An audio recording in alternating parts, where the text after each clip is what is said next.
बिस्मिल्लाहिर्रहमानिर्रहीम, अस्सलाम वालेकुम। Live with doctor Shahid Masood के साथ मैं हूँ सुमेरा सलीम। नाज़रीन, वफाकी काबीना ने 26वीं आईनी तरमीम के मुसव्वदे की मंजूरी दे दी, जबकि दूसरी जानी वज़ीर कानून आज़म नज़ीर तार साहब ने आईनी तरमीमी बिल सेनेट में पेश किया और कहा कि आईनी बेंचेस की तश्कील के लिए जजेस का इख्तियार जुडिशल कमीशन के पास होगा। 26वीं आईनी तरमीम की शिकवार मंजूरी का अमल जारी है। वोटिंग के अमल पर अपोजिशन की जानिब से एतराज़ किया गया। इसके अलावा भी दीगर मौज़ूआत पर आज हम गुफ्तगू करेंगे। स्टूडियो में हमारे साथ मौजूद हैं डॉक्टर शाहिद मसूद। अस्सलाम वालेकुम डॉक्टर साहब। डॉक्टर साहब, वफाकी काबीना की जानिब से 26वीं आईनी तरमीम के मुसव्वदे की मंजूरी दी गई, जिसके बाद आईनी तरमीम बिल सेनेट में भी पेश किया गया। ये जो तरमीम का बिल है, इससे आम आवाम को क्या फ़ायदा हासिल होगा? आम आवाम को तो मेरा नहीं ख्याल कि कोई इसका अभी तक तो देखें, इसकी शिकें सामने आती हैं जी, किस सूरत में सामने आती हैं, और ये भी देखना ज़रूरी है कि जो मौलाना फजलुर रहमान साहब का इसमें रोल है वो अभी मेरे ख्याल से उभर के सामने आएगा कि उन्होंने कौन सी शिकों को दरमियान में से निकलवाया जिसको उन्होंने काला नाग करार दिया, जो कि असल में पहला जो मुसव्वदा पेश हुआ था या होना था उसमें तो वो मौजूद था काला नाग, इसमें मौजूद नहीं है। अली ज़फ़र साहब ने जिसका जिक्र किया और बैरिस्टर गौहर साहब ने भी, तो वो जो है वो कौन सी तरामीम थी पहले जो मौजूद थी और अब मौजूद नहीं है। दूसरी बात यह है कि इसकी टाइमिंग्स भी बहुत इम्पॉर्टेंट इसलिए है कि इसमें जो कमेटी बनेगी और वो चीफ जस्टिस साहब का चुनाव किया करेगी, तो वो तो अभी 3-4 रोज़ रह गए हैं। तो क्या ये कमेटी कब बनेगी, कैसे बनेगी, कौन से अरकान होंगे, किस तरह से चुनाव हुआ करेगा चीफ जस्टिस का, तो वो तो 4 दिन टोटल रह गए हैं। तो बज़ाहिर ऐसा लगता है कि ये जो चीफ जस्टिस के इंतखाब वाली जो तरमीम है, ये शायद उस वक्त के लिहाज से मुनासिब थी। अगर ये कुछ माह पहले, कुछ अर्सा पहले ही तरमीम मंजूर हो जाती तो कंटिन्यूशन उसमें हो जाती है, लेकिन अब ये 3-4 दिन तो रह गए हैं नए चीफ जस्टिस साहब के आने में या अनाउंसमेंट में, तो वो कैसे होगा ये अब देखना है। तो ये अभी बहरहाल एक इसके मुख्तलिफ शिकों की वजाहत करेंगे अब माहिरीन कानून, और ये मैं जानता हूँ कि इसको पढ़ा बहुत कम लोगों ने डिटेल में, और इसमें जो ये सेटअप है, अरेंजमेंट है, उसका क्या फ़ायदा होगा ये भी मैं नहीं जानता। लेकिन इसमें बज़ाहिर ऐसा है कि जो मौलाना साहब ने भी बात की तहरीक इंसाफ के लोगों से इसके साथ खड़े होकर, कि वो भी उनके लिए भी इसमें शायद कोई अच्छी खबरें हैं, लेकिन इस अरेंजमेंट के लिए ये मुझे नहीं समझ में आ रहा कि इनको इसमें से क्या फ़ायदा हुआ। ये तो एक जो है वो जज नहीं होंगे तो दूसरे चीफ जस्टिस होंगे, तो ये तो चीफ जस्टिस साहिबान जो हैं वो तो अपने जो भी फैसला करेंगे वो अब देखते हैं कि ये किस तरह से चीज़ें मर्ज होती है। तो डेवलपिंग स्टोरी है। कैसे नतीजे में इंतशार मुल्क के अंदर एक सुकून आ जाएगा, चैन आ जाएगा और सियासी इस्तेकाम आ जाएगा, ये एक सवाल है अपनी जगह। तो देखते हैं बहरहाल ये आने वाले दिनों के अंदर ये बस मुल्क के लिए अच्छी कोई खबर इसमें से निकल के आनी चाहिए। दूसरी जो बात है वो ये है कि, और ये कि मैंने आपसे कहा ना कि इसको मुख्तलिफ लोगों से बात हुई तो मुख्तलिफ मुसव्वदे, मुख्तलिफ बातें, मुख्तलिफ चीज़ें, तो वजाहतें बाद में इसकी होंगी। जो मौलाना साहब ने भी कहा, इसमें इस पूरे टूर्नामेंट में मैन ऑफ द मैच जो है वो तो मौलाना फजलुर रहमान साहब हैं, तो वो बेस्ट बॉलर, बैटमैन, सारे वो जो उनका जो रोल है पूरा ऑलराउंडर, वो तो उन्होंने किरदार अदा किया सारा। तो देखते हैं कि ये जब सामने आता है मुकम्मल मुसव्वदा तो किस शक्ल में सामने आता है और क्या होता है उसके बाद। दूसरी जो बात है वो ये है कि जो रीजन में वाक़यात हो रहे हैं वो बड़ी तेज़ी के साथ हो रहे हैं, और ये अंदरूनी जो हमारा इंतशार है ये बदकिस्मती से उन बड़े इवेंट्स को तेज़ी के साथ मिस कर रहा है। हम लोग बतौर पाकिस्तान मिस कर रहे हैं, जो कि यानी वो बड़े वाक़यात हो रहे हैं। मिसाल के तौर पे जैसे सरकारी तौर पे तो बयान हुआ है कि 87, लेकिन इसकी तादाद जो है वो 100 से ज़्यादा है। 100 से ज़्यादा जो फ़लस्तीनी है वो शुमाली गज़ा में एक रात में शहीद कर दिए गए हैं। अच्छा, ये गज़ा में, क्योंकि तवज्जो सारी इस वक्त है लेबनान पे, दूसरे महाज़ों पे, तो जो गज़ा है वहाँ पर एक आप समझें कि जिसको कहना चाहिए कि कत्ल आम का लफ्ज़ तो पीछे रह गया, जहरियत का भी पीछे रह गया। वहाँ जो असल इस वक्त मामला है, जो आज भी वहाँ पे एक 2 रोज़ा कॉन्फ्रेंस हो रही है, वो ये हो रही है कि जी ये जो इलाके हैं सारे, गज़ा, पूरा गज़ा जी। और मगरबी किनारा, यहाँ पर जिस तरह मगरबी किनारे में यहूदी आबादकार हैं, उस तरह गज़ा में मुख्तलिफ़ यहूदी आबादियाँ कायम कर दी जाएँ ताकि ज़मीन ही ना रहे। तो जब ज़मीन ही नहीं होगी तो फ़लस्तीनी रियासत कहाँ बनेगी। तो जो शुमाली गज़ा है वहाँ पर शदीद बमबारी, शुमाली गज़ा वो इलाका है जहाँ से याहिया सिनवार जो है उनकी शहादत हुई थी। अब ये जहन में रखें कि वो वहाँ पे छोड़ने पे तैयार इसलिए नहीं हो रहे थे जगह, उसकी एक वजह ये भी थी कि उनको इस बात का इल्म था कि मैंने अगर ये छोड़ दिया, ये जगह छोड़ी, जो उनको ऑफर्स हो रही थी कि आप बाद में चले जाएं, छोड़ दें, बाहर एग्जिट होते, तो ये जगह जो है यहाँ पर सेटलमेंट्स हो जाएंगी, यहूदी आबादकार आ जाएंगे जिस तरह वो मगरबी किनारे पे। तो ये जो है ये एक बड़ी अजब सी बात है। और ये मैं अगर यहाँ पर हम उसका ये मैप देखें, ये मैप उनकी एक कॉन्फ्रेंस जो 2 रोज़ा कॉन्फ्रेंस हो रही है, तो मैं अगर सेकंड स्लाइड यहाँ पे हम दिखा सकें तो उसमें ये है कि कम बिल्ड योर होम इन गज़ा, यानी जो ज्यूज़, ये तो बाकायदा उनकी कॉन्फ्रेंस के मनाजिर हैं। उस कॉन्फ्रेंस में ये कहा जा रहा है उनको कि आप गज़ा में आएँ और अपना घर तामीर करें, यानी वो इलाका हम सारा साफ़ कर रहे हैं फ़लस्तीनियों से, वहाँ पर जो है वो उनके घर गिरा के और वहाँ पर एक नई जो हाउसिंग स्कीम्स बनेंगी और उनका कत्लेआम हो जाएगा सारा, और आप आके वहाँ पे अपने घरों को आबाद करें। तो ये जो है कम बिल्ड योर होम इन गज़ा, इसको अगर हम गौर से देखें, इस मैप को भी और दूसरे मैप को भी हम गौर से देखें, तो इसमें मुख्तलिफ वहाँ पे ऑफर्स हो रही हैं कि जी यहाँ पर आप आएँ, और ये किंग डेविड का इलाका है, ये वो कह रहे हैं कि ये वो इलाके हैं जो जहाँ पर बनी इसराइल के मुख्तलिफ कबाइल एक ज़माने में मौजूद थे, और यहाँ पर आके ये जो है ये शुमाली गज़ा में और गज़ा के बाकी इलाकों में ये नाम भी तो उन्होंने रख दिए हैं मुख्तलिफ़ कॉलोनीज़ के गज़ा में, और कहीं पे जो है वो जो महाजिर कैंप पूरा वो उसका नक्शा बदल के उन्होंने यहाँ पे एक कॉन्फ्रेंस का आगाज़ कर दिया है, और ये 2 रोज़ा कॉन्फ्रेंस है। अच्छा, ये इससे पहले इस साल जो है, इससे पहले भी ये जब ये इस साल के आगाज़ में अगर मैं 4 स्लाइड दिखा सकूं, तो उसमें जो लिकुद पार्टी है, उनके जो नेतन्याहू की हुक्मरान पार्टी है, उसके तकरीबन 12 अरकान वहाँ पे, जिसमें मिनिस्टर्स भी हैं, वो सारे मौजूद थे। तो ये 4 स्लाइड अगर हम दिखाएं जनवरी की टाइम्स ऑफ इस्राइल की, तो इससे पहले भी cabinet members call to resettle Gaza, encourage Gazans to leave, एक ये दूसरी कॉन्फ्रेंस हो रही है, ये पहले कॉन्फ्रेंस हो चुकी है। और ये जो है 3rd स्लाइड अगर हम दिखाएं, ये जनवरी में map of the would be Gaza settlements presented controversial रैगफिन कॉन्फ्रेंस, तो ये कॉन्फ्रेंस पहले हुई थी। और फिर उसके बाद जो है वो ये फिर कनाडा ने भी इसको रिपोर्ट किया था, CBC। 5th slide, in the absence of official Israeli post war plan settlers push their goal of a Jewish Gaza, यानी गज़ा जो है वो एक मगरबी किनारे की तरह वहाँ पर भी सेटलमेंट्स आ जाएं और वहाँ पर यहूदी हों सारे, तो उसके बाद वो इसराइल का हिस्सा हुआ, कोई जगह ही नहीं है 2 रियासत की, तो दूसरी रियासत बनेगी कहाँ पे। और ये जो है ये 6 स्लाइड फिर ये फरवरी की है, far right activist break into Gaza try to reestablish Israeli settlement. तो इससे पहले जो है ये कॉन्फ्रेंस इस साल हुई थी, और जब ये हुई थी तो उस ज़माने में 7 स्लाइड हम दिखा के इसको ये बता देते हैं कि एथनिक क्लिनजिंग, ये वहीं के पेपर में एक तनकीद हुई थी इसके ऊपर कि ethnic cleansing in God's name the only Israelis with a plan for day after in Gaza, कि वाहिद प्लान ये है कि 5000, उस कॉन्फ्रेंस में उस वक्त 5000 लोग शरीक हुए थे, और उसमें जो है उन्होंने ये कहा था कि गज़ा जो है वहाँ पे अगर हम चले जाएं तो जो मसाया हैं जिनका वो इंतज़ार कर रहे हैं, किंग, तो वो एक स्टेप करीब हो जाएगा। अगर इसकी 3rd लाइन पढ़ें तो उनकी वापसी का जो जिनको वो कहते हैं कि किंग डेविड होंगे और दोबारा एक बादशाहत कायम होगी, तो एक कदम हम करीब हो जाएंगे अगर गज़ा का इलाका भी हम ले लें,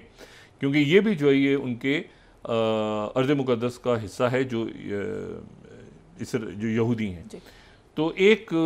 करीब हो जाएगा अगर ये सारा कत्लेआम करके हम वहाँ पर आबाद हो जाएं।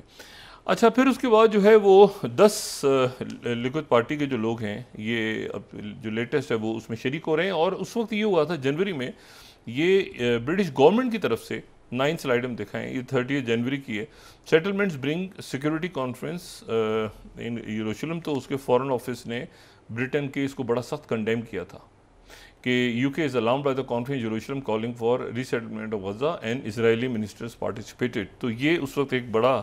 सबका कंसर्न था, लेकिन अब जो है वो ये है कि अब चूंकि दुनिया उलझी हुई, लेकिन इसमें एक जो बात है वो ये है कि मशरिक़ वस्ता में एक बहुत बड़ी तब्दीली आ रही है, और वो जो तब्दीली है वो गैर मुतवक्को तब्दीली है। और वो तब्दीली इस तरह से आ रही है कि मशरिक़ वस्ता अरब ममालिक सारे, तुर्की, ईरान, मतलब पाकिस्तान भी उसका एक हिस्सा है, आप समझ लें उस ब्लॉक, एक पूरा ब्लॉक जो कि एक पॉलिसी 2 स्टेट सोल्यूशन के लेके चल रहा था, वो सारा का सारा जो है वो मिडिल ईस्ट का जो वो एक तरफ जा रहा है, और उसमें इसराइल नहीं है, यानी इसराइल टोटल आइसोलेशन में चला गया। अब जो जॉर्डन है, जॉर्डन इजिप्ट के साथ, टर्की के साथ, टर्की जो है वो इजिप्ट के साथ, और फिर उसके बाद जो ईरान के फॉरेन मिनिस्टर हैं, ईरान के फॉरेन मिनिस्टर ने तुर्की में मुलाकात की है हमास के डेलीगेशन से भी, और उनसे ताज़ियत की है वहाँ पे हमास के डेलीगेशन से मिलके। जो मोहम्मद दरवेश हैं उनके एक शूरा के रुकन, उनसे मुलाकात की है इस्तांबुल में, और हमास की लीडरशिप ज़ाहिर है कि वहाँ पर भी मौजूद है तुर्की में।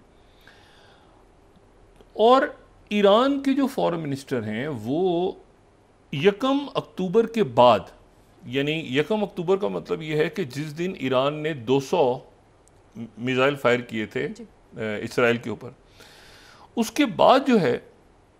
वो ईरान के वज़ीर ख़ारजा जो हैं वो पहली मर्तबा ऐसा हुआ है कि ईरान के फॉरेन मिनिस्टर जो हैं उनका और GCC के ममालिक जो खलीजी ताउन काउंसिल है, उन ममालिक के वज़राए ख़ारजा का एक इजलास हुआ हो। और ये मैं दिखा रहा हूँ 13 स्लाइड यहाँ पे रेफरेंस के लिए, यानी ईरान पे अटैक करने के बाद खलीजी ताउन काउंसिल में 13 स्लाइड अरब न्यूज़ की जो है ये इनका इजलास हुआ था, ये 3 या 4 तारीख को GCC और ईरान के फॉरेन मिनिस्टर का दोहा में। अच्छा, ये बात भी ध्यान में रखें कि जो हमास की लीडरशिप है जी, वो पिछले साल हमास की लीडरशिप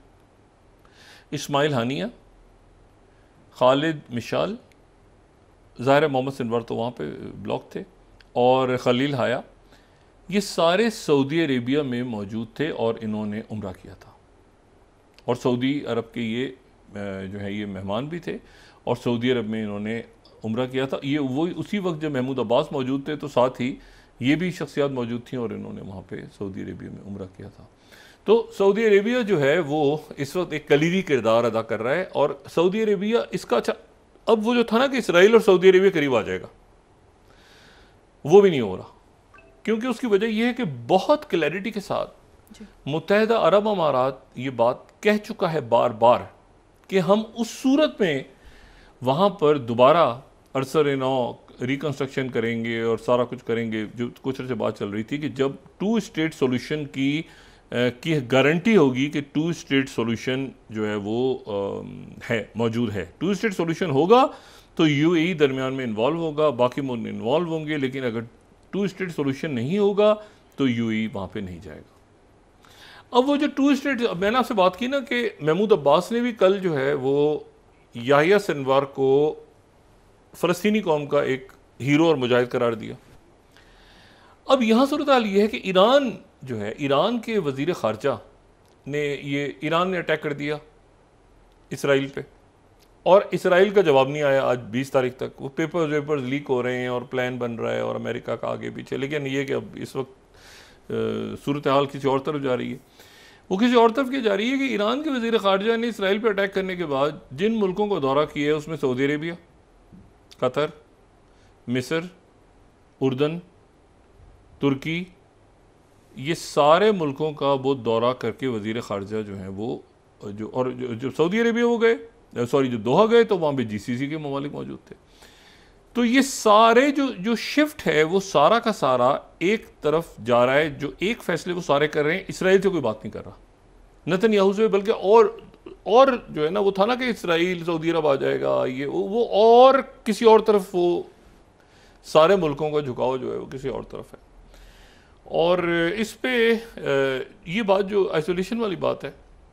ये बहुत ज़्यादा इम्पॉर्टेंट इसलिए है कि ये देखें, मैं 16 स्लाइड आपको दिखाऊँ। चंद रोज़ पहले यूएई के जो फॉरेन मिनिस्टर, उन्होंने कहा था कंट्री विल नॉट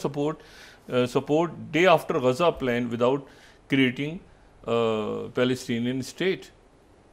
तो पैलेस्टीनियन स्टेट के बनने के साथ सारी चीज़ें मशरूत थी, तो ये आपस में सारे जो ममालिक हैं वो एक हो रहे हैं, और इसराइल आइसोलेशन में चला गया जिसने लिबनान से जंग छिड़ी हुई है। तो ये एक अजीब, वो कहते हैं ना, बाज़ दफ़ा सोच रहे होते हैं कि चलिए IS अनवर के बाद ऐसे होगा तो फिर फ़लस्तीनी अथॉरिटी आगे आके संभाल लेगी, तो वो उल्टा हुआ। फ़लस्तीनी अथॉरिटी ने उनको अपना मुजाहिद करार दे दिया, महमूद अब्बास ने। और वो जो तस्वीर उनकी है IS अनवर की, वो तो अरब दुनिया कह रही है कि ये तो एक मुज़ाहिमत की तस्वीर रहेगी एक तवील अरसे तक, ठीक है, कि एक शख्स जो है वो अकेला बैठा हुआ था, जिसके बारे में कहा जा रहा था कि उसने यरगमालियों के दरमियान अपनी ह्यूमन शील्ड है, और जिसने इसी के बारे में कहा तो छुपा हुआ है, जिसके बाद कहा होता कि अरबों जो है वो डॉलर्स हैं, और जिसने जगह भी नहीं छोड़ी, और जाते जाते वो एक हाथ जो ज़ख्मी था, जो दूसरे हाथ से उसने छड़ी फेंकी, और उसके बाद उसके ऊपर भी बॉम्बिंग करनी पड़ गई।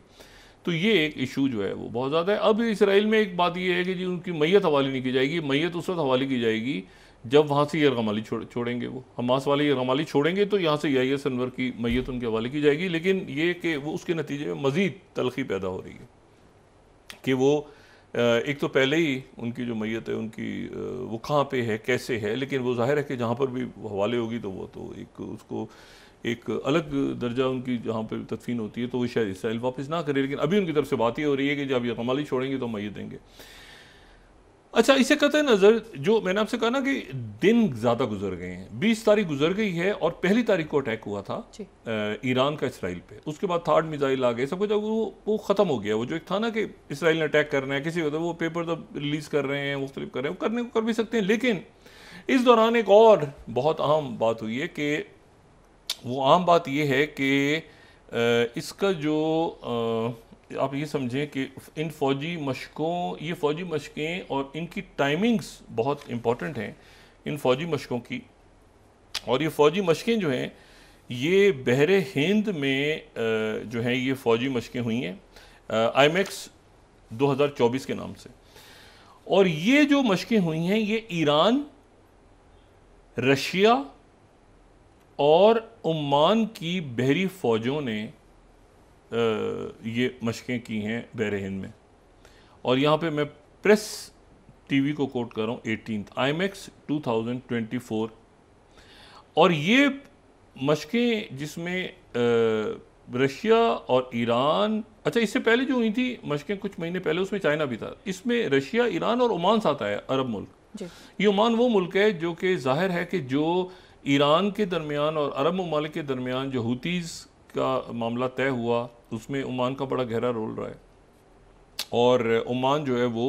हुतीज़ के भी करीब है, हम कई दफ़ा बात कर चुके हैं, यमन के साथ बॉर्डर लगता है उनका एक, लेकिन वो उसमें एक बड़ा कलीदी किरदार है। और ईरान और अमेरिका के दरमियान भी बैकडोर अगर कोई मुलाकातें होती थी तो उसके लिए ओमान यूज़ होता था। अब ओमान भी इन मशकों में शरीक है, और ये मैं अलमदाइन कोट कर रहा हूँ यहाँ पे 17। इन मशकों में ईरान, रशिया और ओमान मौजूद है, और ये नेवी ड्रिल्स हुई हैं इंडियन ओशन में। अच्छा, तो इसका मतलब ये है कि ये इस वक्त एक नई जो है ना, एक नया आप समझें कि एक पॉलिसी शिफ्ट कह लें इसको, या इसको जो भी कहें, कि वो अभी क्लैरिटी नहीं है इसमें। लेकिन ये तय बात है कि वो जो अब्राहम एकॉर्ड, और इस वक्त कोई नेतन्याहू से बात करने को तैयार नहीं, ख़ास तौर पे ये मगरबी किनारे में भी, एक ही वक्त में मगरबी किनारे में भी जाहिर, मैंने आपसे कहना तकरीबन 100, एक तादाद ये है कि 97 लोग शहीद हुए हैं गजा में, एक ही है कि तकरीबन 100। और अब वो प्लान सामने आ रहा है कि जी वहाँ पर उन्होंने दूसरी रियासत, फ़लस्तीनी रियासत की जगह ही नहीं छोड़नी, और दूसरी रियासत नहीं रहेगी, और कत्लेआम होगा। देखें आज ये जो जेनोसाइड्स होते हैं ना, ये बड़ी अजीब सी, अब आज तक वो आर्मीनिया, अज़रबैजान एक मामला चल रहा है, ये बड़ा ख़तरनाक शक्ल एक लेकर सामने आते हैं। और ख़ास तौर पे जब उस वक्त जब ये अरब हैं और ज़ाहिर है कि अरब हैं, सुन्नी हैं, जो भी और इसके एक्सपेक्ट्स हैं, तो ये किसी सूरत जो है वो सऊदी अरेबिया या बाकी मुल्क को टू स्टेट सोल्यूशन से पीछे हटने को तैयार नहीं है। और उनके सामने इसराइल जो है वो चूंकि सेटलमेंट्स कर रहा है, तो अब एक नई पिक्चर इमर्ज हो रही है कि भाई व्हाट नेक्स्ट, ये डेवलपिंग स्टोरी अब क्या होगा, क्या ईरान पर अटैक होगा, साइबर अटैक होगा, क्या होगा, कैसे होगा। इसी दौरान जो है वो ब्रिक्स की समिट आ गई। अच्छा, ये जो मैंने कल भी बात की थी कि ये इसकी टाइमिंग्स इसलिए इम्पॉर्टेंट और इंटरेस्टिंग है क्योंकि जो भारत है वो अमेरिका के स्ट्रेटजी लाए है, या प्राइम मिनिस्टर मोदी के साथ बड़े अच्छे ताल्लुक, लेकिन उसके साथ ही ये जो पन्नू केस है और जो ये खालिस्तान के हवाले से उन्होंने उनके रॉ ऑफिसर को बाकायदा नाम ले दिया, अजित डोवल का ले दिया, उसके बाद वो जो अमित शाह का भी ले दिया, सारे नाम ले दिए। तो ये जो, और फिर कैमरॉन मैके जो उनके हाई कमिश्नर यानी जिनको भारत ने मुल्क छोड़ने का कहा था सफारतकारों को, तो उसमें उनके हाई कमिश्नर भी थे। अब वो जो केविन मैके हैं, उन्होंने पहली मर्तबा ये पब्लिकली बात की है कि भाई जो ये मामला था, यानी जो पन्नू केस वाला मामला था और ये निजर केस वाला, ये अमेरिका और कनाडा दोनों का मुश्तरका, ये दोनों की तरफ से मुश्तरका इसकी तहकीकात हो रही हैं और ये एक ही प्लॉट है। और ये मैं यहाँ पे कोट कर रहा हूँ इंडियन एक्सप्रेस को, 24 स्लाइड। डिप्लोमेट्स ने छोड़ दिया इंडिया, सारे डिप्लोमेट्स ने कनाडा के, और उनके जो इन्वॉय हैं, अच्छा ये छोड़ चुके हैं इंडिया, लेकिन इन्होंने पब्लिकली, और इनकी गालिबन मुद्दत मुलाजमत जो होती जॉब वो भी ख़त्म है, लेकिन अभी तक बहरहाल ये कनाडा से बाहर ही कनाडा के सबसे ज़्यादा बड़े डिप्लोमेट हैं। इन्होंने कहा है कि जनाब ये जो एक ही प्लॉट है, और इसमें जो दूसरा, अगर मैं टाइम्स ऑफ इंडिया को कोट करूँ तो वो कह रहे हैं एक्स इन्वॉय, क्योंकि ये ज़ाहिर जा चुके हैं, लेकिन अभी तक कोई दूसरा चूँकि नहीं आया, तो एक तरह से वही हैं या शायद क्या है मुझे नहीं पता। टाइम्स ऑफ इंडिया 25वीं स्लाइड वो कह रहे हैं कि अमेरिका और कनाडा एक ही मर्डर प्लॉट को, दोनों मुल्क एक साथ एक ही मर्डर प्लॉट को वो की तहकीकात कर रहे हैं, यानी एक ही लिंक है। अब ये 5 आइज़ हैं, बरतानिया की तरफ से भी इशू हुआ, ऑस्ट्रेलिया की तरफ से 5 आइज़ हैं। अब ये बड़ी कॉम्प्लेक्स एक पेचीदा पिक्चर है पूरे खत्ते की, और इसमें आ गई ब्रिक्स समिट। अच्छा, ब्रिक्स समिट जो है उसमें इंडियन प्राइम मिनिस्टर मोदी भी हैं, और ज़ाहिर है पुतिन मेज़बान है, और शी जिनपिंग भी आ रहे हैं, और यूएई के सदर भी आ रहे हैं, और जनरल सीसी भी आ रहे हैं, और ईरान के सदर भी आ रहे हैं। ये एक मुतबादिल बड़ा फोरम दुनिया में, एक तो एससीओ है ना, एससीओ तो एक आप समझें कि उसका लिमिटेड एक स्कोप है, लेकिन जो ब्रिक्स है उसका स्कोप बहुत बड़ा है, क्योंकि ब्रिक्स एक मुतबादिल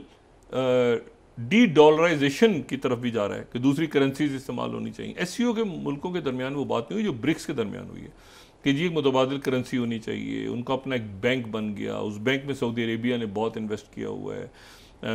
मतलब बहुत बड़े ह्यूज प्रोजेक्ट चल रहे हैं सारे।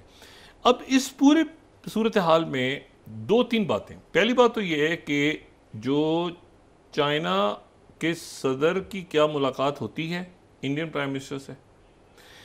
दोनों तरफ से मुतबादिल ज़राए जो रशिया से भी और इंडिया और उधर, वो इसको खारिज इम्कान करार नहीं दे रहे कि शी जिनपिंग और प्राइम मिनिस्टर मोदी की मुलाकात हो जाए। अच्छा, अगर ये मुलाकात होती है तो उसका क्या इम्पैक्ट होगा? एक तो ये कि तलखी डेस्कलेशन होगी यहाँ पे जो चाइना और भारत के दरमियान है, उसमें कोशिश कर रहे हैं प्रेसिडेंट पुतिन भी कि मुलाकात हो जाए। दूसरी बात है कि एक तो तलखी कम होगी, दूसरा ये है कि इसका मैसेज अमेरिका को क्या जाएगा, क्योंकि मैंने आपसे वही कल भी मैंने बात की थी ना कि ये जो एकदम से पोजीशनिंग है ना, क्योंकि वहां तक तो पहले मैंने बात की थी कि ये तो बात समझ में आ गई कि जी उन्होंने चले कहा कि जी ये एक केस है, पन्नू का केस है या जो निजर का केस है, लेकिन फिर एफबीआई ने एक इश्तिहार जारी कर दिया और उसको वो एक्सीलेट होता जा रहा है मामला कि अमित शाह भी हैं तो उसमें अजीत डोवल भी हैं, तो सफारतकार आ गए तो जयशंकर भी आ, मतलब तो ये जो पूरा मामला है इसको इंडिया जो है वो कह, और फिर आज उनके जो है एम्बेसडर, उनके जो हाई कमिश्नर हैं वो कह रहे हैं कि ये तो इसके पीछे तो जो है वो अमेरिका और कनाडा की मुश्तरकत है, ये एक ही प्लॉट हुआ है सारा। इस मरहले पे प्राइम मिनिस्टर मोदी जा रहे हैं, इंडियन प्राइम मिनिस्टर मोदी। अच्छा, ये अब किस किस के लिए इंपॉर्टेंट हो गया? ये ईरान के प्रेसिडेंट के लिए बहुत इंपॉर्टेंट है कि ईरान के प्रेसिडेंट वहाँ पे जब पहुँचते हैं तो वहाँ पर जो ब्रिक्स का एलामिया है वो क्या होता है, ब्रिक्स के एलामिया में क्या जिक्र होता है गज़ा का? शी जिनपिंग आ रहे हैं और पुतिन है खुद मेज़बान, तो वो जो है वो यानी अब देखें ना, वहाँ पर कोई ना कोई तो इसके ऊपर मौक़िफ़ होगा, यूक्रेन जंग के ऊपर भी होगा, और ख़ास तौर पे अच्छा वो बात अपनी जगह मौजूद है कि क्या नॉर्थ कोरिया के फ़ौजी लड़ रहे हैं रशिया में? ना उसको रशिया ने रिस्पॉन्ड किया है, ना उसको नॉर्थ कोरिया ने रिस्पॉन्ड किया, जवाब दिए, ना उसका जवाब चाइना ने दिया है, किसी मुल्क ने जवाब नहीं दिया। लेकिन अमेरिकन का भी अब ये कहना है कि उनकी तरफ से भी रिपोर्ट्स आ रही हैं कि जी वहाँ पे नॉर्थ कोरिया के जो लोग हैं वो वहाँ पे मौजूद हैं और वो वहाँ पे लड़ रहे हैं। मैं CNN को मैं कोट कर रहा हूँ। ये देखें, ये बहुत बड़ी अजीब सी बात है। 22nd स्लाइड कोट करके हम ब्रेक पे चले जाते हैं। North Korean troops being equipped in Russia head of likely deployment to Ukraine. North Korea के जो CNN कह रहा है कि वो फौजी जो हैं वो मौजूद हैं रशिया में, वो जो है उनको ट्रेनिंग वगैरह दी जा रही है इससे पहले कि यूक्रेन में पहुँचें और यूक्रेन के साथ जंग में चले जाएं, लेकिन वो देखे गए हैं नॉर्थ कोरिया की ट्रूप्स। तो ये तो मामला चला गया, बहुत ज़्यादा फैल गया मामला। इस फैलते हुए मतलब एक तरफ फैल भी रहा है, दूसरा ये है कि ये ब्रिक्स इंपॉर्टेंस इसलिए इख्तियार कर गई है कि इसमें कुछ 40 दूसरे मुल्कों के नुमाइंदे भी हैं। एक तो ब्रिक्स है पुराना, एक है ब्रिक्स प्लस जिसमें ईरान भी आ गया, सऊदी अरेबिया भी आ गया, UAE भी आ गया, उनके इजिप्ट भी आ गया, ये सारे मुल्क आ गए। और लेकिन उससे हटके जो जिन मुल्कों ने अप्लाई किया हुआ है उन मुल्कों के भी नुमाइंदे वहाँ पे मौजूद हैं, जिसमें सर फहरिस्त टर्की है, थाईलैंड है, कई मुल्क ऐसे हैं जो ब्रिक्स में जाना चाह रहे हैं। तो वो अब ये ब्रिक्स इस पूरी सिनेरियो में देखिए ना, इजिप्ट के भी ये सारे वो मुल्क हैं जो कि इस वक्त एक ही अगर आप मंजरनामा देखें ना, आप सेपरेट नहीं कर सकते। आप देखें ना, ईरान ने अगर रशिया की हेल्प की यूक्रेन जंग में, जो कि इल्ज़ाम लगाया जाता रहा, तो उसका इम्पैक्ट आपको सीरिया में मिलेगा, उसका इम्पैक्ट आपको जो है वो मिलेगा मुख्तलिफ अरब कंट्रीज में, उसका ये जो यहाँ जो कुछ हो रहा है उसका आपको इम्पैक्ट मिलेगा सूडान में, उसका इम्पैक्ट मिलेगा लीबिया में, जहाँ मुताहरिब क़ुव्वतें एक दूसरे के सामने खड़ी थी। तो ये जो पूरे जो पिक्चर है ये तेज़ी के साथ, यानी 2 हफ्ते रह गए, 2 हफ्ते से भी कम, तकरीबन 2 हफ्ते अमेरिकन इलेक्शन में, कैमिला हैरिस या ट्रंप, उसको दुनिया छोड़ के बिल्कुल, हालांकि बड़ी दिलचस्पी थी लोगों को, अगर आप याद करें पिछला इलेक्शन तो लोग बड़े उसमें दिलचस्पी ले रहे थे कि ट्रंप जीतेगा नहीं जीतेगा, दोबारा क्या होगा, कि ट्रंप, मतलब लोगों को अमेरिकन इलेक्शन में बड़ी दिलचस्पी थी। ये पहला अमेरिकन इलेक्शन हो रहा है जिसमें दुनिया की कोई खास दिलचस्पी नहीं है कि मुल्कों में डिस्कस हो रहा हो कि यार कैमिला हैरिस आएंगी तो क्या होगा या ट्रंप आएगा तो क्या होगा। हालांकि बहुत बड़ा एक दुनिया की सारी दुनिया की तवज्जो इस वक्त गज़ा पे है, या ये कि इसराइल, ईरान और ये अरब ममालिक के साथ कशीदगी ना बढ़ जाए और बाकी कोई नया महाज ना खुल जाए और क्या हालात होंगे। वक्फा नहीं, फिर उसके बाद बात करेंगे। नाज़रीन वापस आते हैं छोटे से ब्रेक के बाद।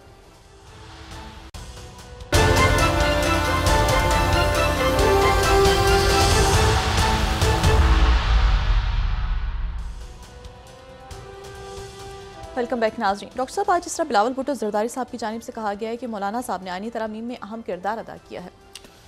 ये बिल्कुल बात हम कर चुके हैं कि मौलाना साहब का अभी सामने आएंगे मामला। तो इसमें एक जो है वो एक और बड़ा इम्पोर्टेंट इवेंट जो है वो हमारे सामने है, और वो जो है वो इंडोनेशिया का इलेक्शन है जी। अच्छा, इंडोनेशिया के इलेक्शन की अहमियत जो है वो ये है कि वहाँ पे उनके जो नए सदर मुंतखब हुए हैं, प्रेबोवो सुबिंतो, ठीक है ना, ये जो नए सदर इनके मुंतखब हुए हैं, ये उनकी इंडोनेशिया की तारीख़ के सबसे ज़्यादा वोट लेके उनके सदर मुंतखब हुए। ये पहले उनके वज़ीर दिफा भी रहे हैं। इंडोनेशिया जो है वो 17,000 जज़ायर पे मुश्तमिल है, आसियान कंट्री है। 17,000 जज़ायर मिल के ये जकार्ता जिसका कैपिटल है ये इंडोनेशिया बनाते हैं, और ये एशिया का सबसे जनूबी मुल्क है। एशिया में है लेकिन सबसे जनूबी मुल्क जो है वो ये जज़ायर, अगर हम नक्शे पे देखें तो हमें इंडोनेशिया नज़र आता है। ये जो इंडोनेशिया, ये ध्यान में रखें कि बेल्ट एंड रोड का हिस्सा है। अगर हम ये थर्ड स्लाइड दिखाएं तो ये बेल्ट एंड रोड का हिस्सा है। और दूसरी जो बात है, उनको ये वहाँ के वज़ीर दिफा भी रहे हैं, और ये जो है ये अमेरिका के करीब हैं लेकिन चाइना के ज़्यादा करीब हैं। इंडोनेशिया जो है, तो एक तो मुबारक हो उनको बहुत बहुत कि वो वहाँ पे मुंतखब हुए और दुनिया भर से उनको मुबारकबाद दी जा रही है। लेकिन जो इंडोनेशिया में ये जो तब्दीली आई है, पेराबोवो सुबिनेंतो, ये इम्पॉर्टेंट है क्योंकि मैंने आपसे कहा ना कि इनका ये इस साल इलेक्शन पहले हो गया था और उसको उन्होंने हलफ अब उठाया है और उसमें उन्होंने कहा है कि करप्शन से पाक करेंगे वो, और बड़ा बहुत पॉपुलर वोट उन्होंने लिया है, बहुत बड़ा।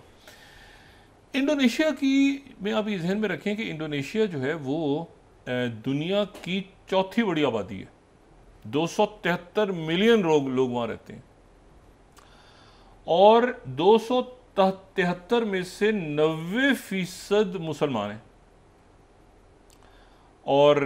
जाहिर है कि उसमें अक्सरियत जो है वो सुन्नी मुसलमानों की है। लेकिन ये बात यहाँ बतानी ज़रूरी है कि दुनिया में सबसे ज़्यादा जो सुन्नी मसलक के जो शाफ़ई इमाम शाफ़ई रहमतुल्लाह अलैह को जो उनकी जो तालीमात को ज़्यादा फॉलो करते हैं वो इंडोनेशिया में है। मतलब ये अगर हम यहाँ से जाएं ना, जैसे मिसाल के तौर पे इमाम हम्बल को ज़्यादा अरब ममालिक में जो इमाम अब्दुल वहाब जो हैं उन्होंने इमाम अहमद हम्बल को ज़्यादा फॉलो किया, इमाम अबू हनीफ़ा हनफी आपको यहाँ, तो जो शाफ़ई हैं ये जो आसियान के ममालिक हैं जिनमें इंडोनेशिया, ब्रुनाई, मलेशिया, यहाँ पर इमाम शाफ़ई रहमतुल्लाह अलैह के जो की तालीमात, यानी जो चार आप समझें कि जो आगे इमाम हैं सुन्नी मसलक के, उसके उनमें से जो इमाम शाफ़ई हैं वो वहाँ पे हैं, यानी उनके चाहने वाले वहाँ पे हैं, और चाहते सभी हैं लेकिन उनकी तालीमात को फॉलो करने वाले।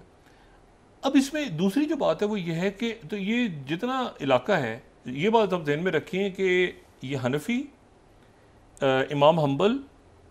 इमाम अहमद हम्बल, और इमाम अबू हनीफ़ा, और इमाम शाफ़ई, इमाम मालिक, और ये इमाम मालिक के ही दौर में उनके जो हैं वो उनके साथ रहे, उनके काफ़ी अर्सा इन्होंने गुजारा।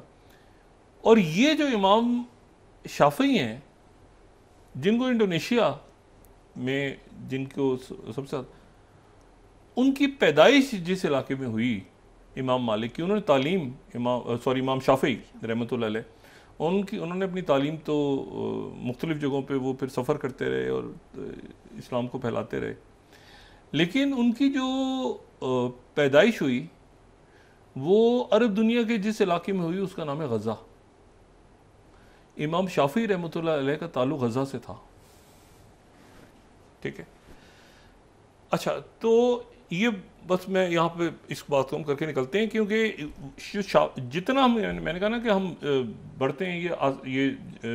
साउथ ईस्ट एशिया की तरफ, ये सिंगापुर, ब्रुनाई, ये भारत के अंदर 20 to 30